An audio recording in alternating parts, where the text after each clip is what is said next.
നോമ്പെന്നത് ആത്മീയ ശുദ്ധീകരണത്തിനൊപ്പം ശരീരത്തിനും മനസ്സിനും ആരോഗ്യപരമായ ഗുണങ്ങൾ നൽകുന്ന ഒരു പ്രധാന അനുഷ്ഠാനമാണ്. ഭക്ഷണവും വെള്ളവും നിയന്ത്രിക്കുന്ന ഈ ഒരു കാലഘട്ടം ശരീരത്തിന് വിശ്രമം നൽകുകയും ദഹന പ്രക്രിയ മെച്ചപ്പെടുത്തുകയും ചെയ്യുന്നു. എന്നാൽ നോമ്പ് പാലിക്കുമ്പോൾ ആരോഗ്യപരമായ ചില കാര്യങ്ങൾ ശ്രദ്ധിക്കേണ്ടതുണ്ട്. അതിനാൽ ആരോഗ്യവും നോമ്പും തമ്മിലുള്ള ബന്ധം മനസ്സിലാക്കേണ്ടതും അനിവാര്യമാണ്. അങ്ങനെയുള്ള ഒരു ടോപ്പിക്കിലേക്കാണ് ഞാൻ നിങ്ങളെ കൂട്ടിക്കൊണ്ടുപോകുന്നത്. ഹായ്, ഹലോ, വെൽക്കം ബാക്ക് സാർമായിഷ്. പുതിയൊരു വീഡിയോയിലേക്ക് വീണ്ടും സ്വാഗതം. ഇന്ന് പറയുന്ന ടോപ്പിക് നോമ്പും ആരോഗ്യവും എന്നാണ്. ടോപ്പിക്കിനെ കുറിച്ച് സംസാരിക്കുന്നത് തിരുവനന്തപുരം നവജീവൻ ഹോസ്പിറ്റലിലെ നാച്ചുറോപ്പതി ഡോക്ടറായ നിസാമുദ്ദീനാണ്. ഡോക്ടറെ നമുക്ക് പ്രോഗ്രാമിലേക്ക് സ്വാഗതം ചെയ്യാം. നോമ്പും ആരോഗ്യം എന്ന വിഷയത്തെക്കുറിച്ച് കൂടുതൽ അറിയാം. നമസ്കാരം. ഡോക്ടർ, ആ ടോപ്പിക്കിലേക്ക് പോകുന്നതിന് മുൻപ് നമുക്ക് നോമ്പ് എന്താണെന്നുള്ളത് നമ്മുടെ പ്രേക്ഷകർക്ക് വേണ്ടിയിട്ട് വളരെ ചുരുങ്ങിയ വാക്കുകളിൽ പറയാം. നോമ്പ് എന്നത് ഉപവാസം എന്ന് നമുക്ക് അതിനെ മലയാളത്തിൽ പറയാം. നോമ്പും മലയാളം തന്നെയാണ്, എന്നാൽ കുറച്ച് ആളുകൾക്ക് കൂടുതൽ പരിചയമുള്ളത് ഉപവാസം എന്ന വാക്കാണ്. ഇതിൽ ഉപവാസം എന്ന് പറയുന്നത് മനുഷ്യൻ മാത്രം എടുക്കുന്ന ഒരു സാധനമല്ല. പ്രകൃതിയിലെ മുഴുവൻ ജീവജാലങ്ങളും ഉപവാസം എടുക്കുന്നുണ്ട്. ഉദാഹരണം പറഞ്ഞു കഴിഞ്ഞാൽ മറ്റ് ജീവജാലങ്ങൾ ഉപവാസം എടുക്കുന്നത് ഇണചേരാൻ വേണ്ടിയിട്ട്, ഗർഭകാലത്ത്, അതോടൊപ്പം തന്നെ ഭക്ഷണം കിട്ടാൻ പറ്റാത്തൊരു സാഹചര്യത്തിൽ, അതുപോലെ ശത്രുക്കളിൽ നിന്ന് രക്ഷ നേടാൻ വേണ്ടിയിട്ട്, മുലയൂട്ടാൻ വേണ്ടിയിട്ട്, ഡെലിവറിക്ക് വേണ്ടിയിട്ട് അഥവാ പ്രസവത്തിന് വേണ്ടി, അങ്ങനെ വിവിധ ഘട്ടങ്ങളിൽ ജീവജാലങ്ങൾ ഉപവാസം എടുക്കുന്നതായിട്ട് കാണാൻ കഴിയും. ഇതിൽ ഒരു അത്ഭുതകരമായ ഒരു സാധനമുണ്ട്. നമ്മൾ ഈ ചെറിയ കുളങ്ങളിലും തടാകങ്ങളിലൊക്കെ മീനുണ്ടാവും, മത്സ്യം ഉണ്ടാവും. ഈ മത്സ്യം വേനൽക്കാലമാകുമ്പോൾ ഈ കുളവും തടാകവും ഒക്കെ വറ്റി വരണം. ഈ വറ്റി വരളുമ്പോൾ നമ്മൾ അവിടെ ചെന്ന് നോക്കിക്കഴിഞ്ഞാൽ ഈ മത്സ്യങ്ങളെ കാണാൻ പറ്റില്ല. അതെന്താ ചെയ്യുന്നതെന്ന് ചോദിച്ചു കഴിഞ്ഞാൽ പാറയിടുക്കിലും മണ്ണിൻ്റെ അടിയിലും ഒക്കെ കയറി ഉപവാസം എടുക്കും. ഉപവാസം എടുക്കുന്ന സമയത്ത് അതിൻ്റെ മാംസം പൂർണ്ണമായി ജീർണിച്ചിരിക്കും. അതിൽ ഇപ്പോൾ മത്സ്യത്തിന് സംബന്ധിച്ച ചെറു മത്സ്യങ്ങളാണല്ലോ, അതിൻ്റെ തല സംരക്ഷിക്കപ്പെടും. അതിൻ്റെ ആ എല്ലെന്ന് പറഞ്ഞാൽ നമ്മൾ മുള്ളെന്ന് പറയുന്ന സാധനവും സംരക്ഷിക്കപ്പെടും. ബാക്കി മുഴുവനും അത് നെയ്ച്ചതമ്പലായി അങ്ങ് പോകും. പിന്നെ നമ്മൾ അവിടെ ചെന്ന് കളച്ചാലോ അതല്ലെങ്കിൽ വേറെ എന്ത് ചെയ്തു കഴിഞ്ഞാലും ഇതിനെ കാണാൻ കഴിയില്ല. പിന്നെ എന്താ ചെയ്യുന്നതെന്ന് ചോദിച്ചു കഴിഞ്ഞാൽ വേനൽക്കാലം മാറി മഴക്കാലത്തിലേക്ക് വന്നു കഴിഞ്ഞാൽ ഈ മത്സ്യം എന്ത് ചെയ്യുന്നു, ഉപവാസം അവസാനിപ്പിച്ച് തിരിച്ചു വരുന്നു. ഇതുപോലെ തന്നെ പൂമ്പാറ്റയായിട്ട് വരുന്ന ലാർവ പിന്നീട് എന്താ ചെയ്യുന്നതെന്ന് ചോദിച്ചു കഴിഞ്ഞാൽ പൂമ്പാറ്റയായിട്ട് മാറുന്നതിന് തൊട്ട് മുമ്പ് ഉപവാസത്തിലാണ് അത് പ്രവേശിക്കുന്നത്. അത് കഴിഞ്ഞതിന് ശേഷമാണ് അത് മനോഹരമായ പൂമ്പാറ്റയായിട്ട് തിരിച്ചു വരുന്നത്. അപ്പോൾ ഞാൻ പറഞ്ഞു വന്നത് ജീവജാലങ്ങൾ മുഴുവനും ഉപവാസം എടുക്കുന്നതായിട്ട് കാണാൻ കഴിയും. നമ്മുടെ വീട്ടിൽ വളർത്തുന്ന ആടും പട്ടിയും പൂച്ചയൊക്കെ രോഗം വന്നു കഴിഞ്ഞാൽ ഭക്ഷണം ഒഴിവാക്കും. പൂർണ്ണമായിട്ട് ഭക്ഷണം ഒഴിവാക്കിയിട്ട് ആ ഒഴിവാക്കുന്ന സമയം എന്ന് പറയുന്നത് ഭക്ഷണം പൂർണ്ണമായിട്ട് ഒഴിവാക്കുന്ന അതിൻ്റെ ഒരു ചികിത്സയാണ്. അതിന് ശേഷം അത് രോഗം മാറിയതിന് ശേഷമാണ് ശരിക്ക് ഭക്ഷണം എടുത്ത് തുടങ്ങുന്നത് എന്നുള്ളതാണ്. അപ്പോൾ അവർക്ക് ഇന്നത്തെ കാലത്താണ് അവർക്ക് വെറ്ററിനറി ഡോക്ടർമാരൊക്കെ ഉള്ളത്. അന്ന് പണ്ട് കാലത്ത് അവർക്ക് ആ സംവിധാനമൊന്നും ഇല്ലാത്തത് കൊണ്ടും അതോടൊപ്പം തന്നെ തെരുവ് പട്ടികൾക്ക് വെറ്ററിനറി ഡോക്ടർമാരില്ലാത്തത് കൊണ്ടും ഇങ്ങനൊരു സംവിധാനം ദൈവം നിശ്ചയിച്ചു വെച്ചിട്ടുണ്ട് എന്നുള്ളതാണ്. ഈ സംവിധാനമാണ് മനുഷ്യരിലും ഉപവാസ രൂപത്തിലേക്ക് കടന്നു വരുന്നത് എന്നുള്ളതാണ്. അപ്പോൾ ഇവിടെ നമുക്ക് മനസ്സിലാക്കേണ്ടത് മനുഷ്യരെ സംബന്ധിച്ചിടത്തോളം മുഴുവൻ മനുഷ്യ വിഭാഗവും ഉപവാസം എടുക്കുന്നതായിട്ട് കാണാം. അത് മതകീയമായൊരു ഉപവാസം എന്തുകൊണ്ട് എടുത്ത് എന്ന് ചോദിച്ചു കഴിഞ്ഞാൽ, മതകീയമായാലേ ആളുകൾ ഒരു നാമമാത്രമായിട്ടെങ്കിലും എടുക്കുള്ളൂ എന്നുള്ളതാണ്. ഇപ്പോൾ ഹിന്ദുസിനെ സംബന്ധിച്ചിടത്തോളം 41 ദിവസത്തെ വ്രതമുണ്ട്. വളരെ പവിത്രമായിട്ടാണ് അവർ അത് നടത്തിക്കൊണ്ടിരിക്കുന്നത്. ക്രിസ്ത്യാനികൾ 25 നോയമ്പും 51 നോയമ്പും ഒക്കെ എടുക്കാറുണ്ട്. അതിൽ കുറച്ചുകൂടി സ്ട്രിക്റ്റ് ആയിട്ട് എടുക്കുന്നത് മുസ്ലിങ്ങളാണ് എന്ന് മാത്രമേ ഉള്ളൂ. അപ്പോൾ എങ്ങനെ എന്തുകൊണ്ടാണ് മതകീയമായ ഒരു ചട്ടക്കൂടി ഇതിനകത്ത് തന്നത് എന്ന് ചോദിച്ചു കഴിഞ്ഞാൽ, ആളുകൾ എടുക്കണമെങ്കിൽ മര്യാദപൂർവ്വം എടുക്കണമെങ്കിൽ അങ്ങനെ ഒരു സാധനം ഉണ്ടാവണം എന്നുള്ളതുകൊണ്ടാണ്.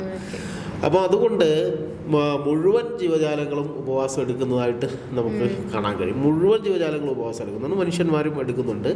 ഇൻ കേസ് ഇപ്പോൾ ദൈവമില്ല എന്ന് വിശ്വസിക്കുന്ന ആളുകൾ പോലും ഉപവാസം ശാസ്ത്രീയമായി തെളിയിക്കപ്പെട്ട ഒരു സാധനമായതുകൊണ്ട് ആളുകൾ എന്ത് ചെയ്യുന്നുണ്ട്, അത് എടുക്കുന്നുണ്ട് എന്നുള്ളതാണ്. ആ അർത്ഥത്തിലാണ് ഉപവാസത്തെ നമ്മൾ കാണേണ്ടത്, അല്ലെങ്കിൽ നോമ്പിനെ നമ്മൾ കാണേണ്ടത്. മുസ്ലിംസ് അല്ലെങ്കിൽ മതവിഭാഗത്തിൽപ്പെട്ട ആളുകൾ ഉപവാസം എടുക്കുന്നത് പുണ്യം കിട്ടുക എന്നുള്ള അർത്ഥത്തിലാണെങ്കിലും അത് ദൈവം ഒളിപ്പിച്ചു വച്ചിരിക്കുന്നത് ആരോഗ്യം സംരക്ഷിക്കുക എന്നുള്ള അർത്ഥത്തിലാണ്. ഉദാഹരണം പറഞ്ഞു കഴിഞ്ഞാൽ നമ്മൾ ഒരു വർഷം മുഴുവനും ഭക്ഷണം കഴിക്കുന്നുണ്ട്. ഒരു വർഷം മുഴുവനും ഭക്ഷണം കഴിക്കുമ്പോൾ നമ്മുടെ ശരീരത്തിൻ്റെ ത്വക്കിനടിയിൽ ഇത് എന്ത് ചെയ്യുന്നു, സ്റ്റോർ ചെയ്യപ്പെടും. ഒരു ചെറിയൊരു ഉദാഹരണം പറഞ്ഞു കഴിഞ്ഞാൽ 3 ചപ്പാത്തി സ്ഥിരമായി കഴിക്കുന്ന ഒരാൾക്ക്, സപ്പോസാണ് കേട്ടോ, ഉദാഹരണമാണ് കേട്ടോ, 3 ചപ്പാത്തി കഴിക്കുന്ന ഒരാളെ സംബന്ധിച്ചിടത്തോളം 2 ചപ്പാത്തി മതി.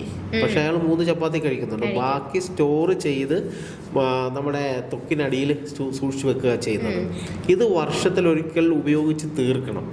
തീർത്തിട്ടില്ലെങ്കിൽ എന്താ സംഭവിക്കുന്നതെന്ന് ചോദിച്ചു കഴിഞ്ഞാൽ ഇത് അഴുകുകയും അത് മറ്റ് മാരകമായ പ്രശ്നങ്ങൾക്ക് കലാശിക്കുകയും ചെയ്യും.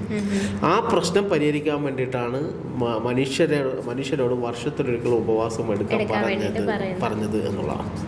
ഡോക്ടർ, ഇപ്പോൾ ഒരുപാട് പേര് നമ്മൾ എല്ലാ മതത്തിലുള്ളവരും നോമ്പെടുക്കുമെന്ന് പറഞ്ഞു. അപ്പോൾ നമുക്ക് ചോദിക്കേണ്ടത്, ഇസ്ലാമിക നോമ്പിൽ നമുക്ക് ആരോഗ്യപരമായി എന്തെല്ലാം ഗുണങ്ങളായിരിക്കും നൽകുന്നത്? മറ്റ് മതവിഭാഗങ്ങളിൽ നിന്ന് വ്യത്യസ്തമായി ഇസ്ലാമിൻ്റെ നോമ്പ് എന്ന് പറയുന്നത് രാവിലെ മുതൽ വൈകുന്നേരം വരെ ഭക്ഷണപാനീയങ്ങൾ ഒഴിവാക്കുക എന്നതാണ്. ബാക്കി മുഴുവൻ മതവിഭാഗങ്ങളിലുള്ള നോമ്പ് എന്ന് പറയുന്നത് ഒന്നുകിൽ പച്ചക്കറികൾ മാത്രം കഴിച്ചുകൊണ്ടും അല്ലെങ്കിൽ പഴവർഗ്ഗങ്ങൾ മാത്രം കഴിച്ചുകൊണ്ടും അതല്ലെങ്കിൽ വെള്ളം മാത്രം കുടിച്ചുകൊണ്ടും ഒക്കെ ഉള്ള നോമ്പാണ്. അതായത് പകൽ സമയത്താണ് നോമ്പ് എടുക്കേണ്ടത് അഥവാ ഉപവാസം എടുക്കേണ്ടത്.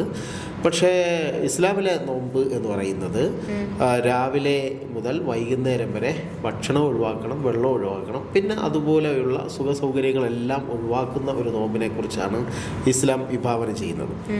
ഇതിൽ വിശുദ്ധ ഖുർആൻ നോമ്പിനെ കുറിച്ച് പറയുന്നത് യാ അയ്യുഹല്ലദീന എന്ന് പറഞ്ഞ് തുടങ്ങുന്ന ആയത്തിൽ ഇസ്ലാം ഖുർആൻ പറയുന്നതെന്ന് പറഞ്ഞു കഴിഞ്ഞാൽ ലഅല്ലക്കും തത്തഖൂൻ എന്ന വാക്കാണ് അവസാനം ഉപയോഗിക്കുന്നത്. അതായത് തഖ്വ എന്ന വാക്ക്. നിങ്ങൾ എന്തിനാണ് നോമ്പെടുക്കുന്നതെന്ന് ചോദിച്ചു കഴിഞ്ഞാൽ അത് ശരിക്ക് തഖ്വ ഉണ്ടാകുക എന്നുള്ളതാണ്. ശരിക്കും തഖ്വ എന്ന വാക്കിന് കാത്തു സൂക്ഷിക്കുക എന്ന അർത്ഥമാണ് ശരിക്കും അതിനകത്ത് വരുന്നത്. കാത്തു സൂക്ഷിക്കുക എന്ന് പറഞ്ഞു കഴിഞ്ഞാൽ നമ്മുടെ ശരീരത്തിനെയും മനസ്സിനെയും കാത്തു സൂക്ഷിക്കുക എന്നാണ് നമ്മൾ മനസ്സിലാക്കേണ്ടത്. പ്രവാചകൻ പറഞ്ഞത്, നിങ്ങൾ നോമ്പെടുക്കൂ, അത് ശത്രുവിൽ നിന്ന് നോമ്പ് എന്ന് പറയുന്നത് പരിചയമാണ്. അത് ശത്രുവിൽ നിന്ന് രക്ഷ നേടുന്നത് പോലെ നിങ്ങളുടെ ശരീരത്തെയും രക്ഷപ്പെടുത്തും എന്നാണ് പ്രവാചകൻ പറഞ്ഞത്.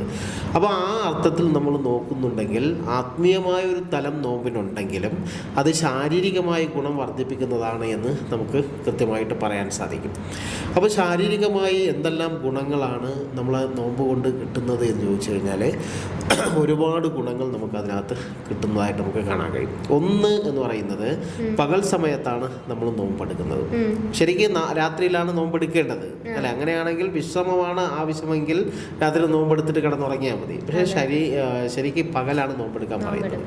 അപ്പോൾ ഇവിടെ സൂര്യൻ ഉള്ള സമയത്താണ് നോമ്പെടുക്കാൻ പറയുന്നത്. അപ്പോൾ ഭക്ഷണ പാനീയങ്ങൾ ഒഴിവാക്കുന്നതോടുകൂടി ശരീരത്തിലെ ടോക്സിൻസ് റിമൂവ് ചെയ്യുന്ന ഒരു ശ്രമം നടത്തും. ഉദാഹരണം പറഞ്ഞു കഴിഞ്ഞാൽ സ്ഥിരമായി നമ്മൾ നോമ്പെടുക്കുന്നത് കൊണ്ട് ഗ്ലൈക്കോജനെ നമ്മുടെ ശരീരത്തിൽ, ഞാൻ നേരത്തെ പറഞ്ഞു, നമ്മൾ കഴിക്കുന്ന ഭക്ഷണത്തിൻ്റെ ഒരു ഭാഗം നമ്മുടെ ശരീരം സ്റ്റോർ ചെയ്ത് വെക്കും.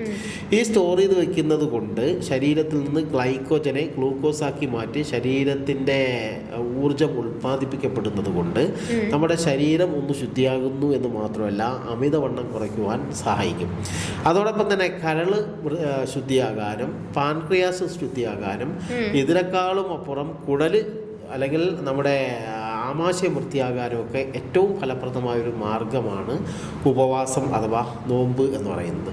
സകല അവയവങ്ങളും, പ്രത്യേകിച്ച് ഹാർട്ട് പേഷ്യൻറ്റിനെ സംബന്ധിച്ചിടത്തോളം, ഞാൻ അവിടെ ഹോസ്പിറ്റലിൽ ഹാർട്ട് പേഷ്യൻറ്റിന് നോമ്പടിപ്പിച്ചുകൊണ്ട് ഹാർട്ടിൻ്റെ പ്രശ്നങ്ങൾ പരിഹരിച്ച ചരിത്രങ്ങളുണ്ടായിട്ടുണ്ട്. വെറും നോമ്പ് മാത്രം എടുത്താൽ മതി, ഒട്ടുമിക്ക രോഗങ്ങൾക്കും വളരെ ഫലപ്രദമാണ് എന്ന് നമുക്ക് കാണാൻ കഴിയും. ഉദാഹരണം പറഞ്ഞു കഴിഞ്ഞാൽ ഹാർട്ട് പേഷ്യൻറ്റിനെ സംബന്ധിച്ചിടത്തോളം ശരിക്കും ഹാർട്ടിൽ രക്തക്കുഴലുകളിലും മറ്റും അടിഞ്ഞുകൂടി കിടക്കുന്ന കൊഴുപ്പുകളും മാലിന്യങ്ങളും ഒക്കെ ആണല്ലോ. അപ്പോൾ ശരിക്കും വാൾവിന് തകരാറ്, ഹാർട്ടിൻ്റെ വാൾവിന് തകരാറ് പോലും അത്തരം കേസുകളാണ്. അപ്പോൾ ഇങ്ങനെ നമ്മൾ നോമ്പെടുക്കുന്നത് കൊണ്ട് ഇത്തരം സാധനങ്ങൾ വൃത്തിയാകുകയും അഥവാ നമ്മുടെ ആ കെട്ടിക്കിടക്കുന്ന വേസ്റ്റുകളും അതോടൊപ്പം തന്നെ കൊഴുപ്പുകളൊക്കെ ശരീരം ഊർജ്ജമായിട്ട് മാറ്റിയെടുക്കുന്നത് കൊണ്ട് അവിടെയൊക്കെ ഒന്ന് വൃത്തിയാകുന്നതോടുകൂടി ഹാർട്ട് ഡിസീസ് പൂർണ്ണമായിട്ടും പരിഹരിക്കപ്പെടും. ഒട്ടുമിക്ക രോഗങ്ങളുടെയും പ്രധാന കാരണം എന്ന് പറയുന്നത് നമ്മുടെ ടോക്സിൻസ് ആണ് എന്ന് നമുക്ക് കാണാൻ കഴിയും. അത് വൃത്തിയാക്കുവാനാണ് നോമ്പെടുക്കുന്നത് എന്ന് നമ്മൾ മനസ്സിലാക്കും. അപ്പോൾ കാഴ്ച തകരാറുള്ള ആളുകളെ സംബന്ധിച്ചിടത്തോളം സ്ഥിരമായി ഉപവാസം എടുത്തു കഴിഞ്ഞാൽ കാഴ്ച തകരാറ് പരിഹരിക്കുന്നതായിട്ട് കാണാൻ കഴിയും. പാർക്കിൻസൺസ് രോഗമുള്ള ആളുകൾ സ്ഥിരമായി ഉപവാസം എടുത്തു കഴിഞ്ഞാൽ പാർക്കിൻസൺസ് മാറുന്നതായിട്ട് കാണാൻ കഴിയും. ഷുഗർ വന്നിട്ട് ഉണങ്ങാ വ്രണങ്ങളുണ്ടാവും, ഡയബറ്റിക് അൾസർ ഉണ്ടാവും. അത്തരം ആളുകൾ ഉപവാസം എടുത്തു കൊടുത്തു കഴിഞ്ഞാൽ ശരിക്ക് അൾസർ മാറുന്നതായിട്ട് നമുക്ക് കാണാൻ കഴിയും. അങ്ങനെ ഒട്ടനവധി ഗുണങ്ങളാണ് ഉപവാസത്തിലൂടെ അഥവാ നോമ്പിലൂടെ നമുക്ക് നേടിയെടുക്കാൻ സാധിക്കുന്നത് എന്ന് നമ്മൾ മനസ്സിലാക്കണം.